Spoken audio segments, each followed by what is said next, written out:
ولا تتمنوا ما فضل الله به بعضكم على بعض للرجال نصيب مما اكتسبوا وللنساء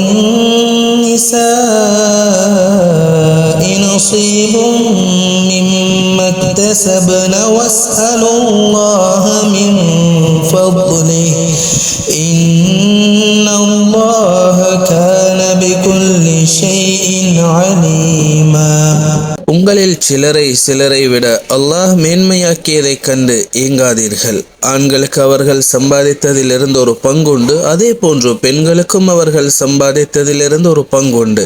அல்லாஹ்விடம் அவன் அருளிலிருந்து கேளுங்கள். நிச்சயமாக அல்லாஹ் எல்லாவற்றையும் நன்கறிந்தவனாக இருக்கிறான். சூரா அந்நிசா அத்தியாயம் 4 வசனம் 32.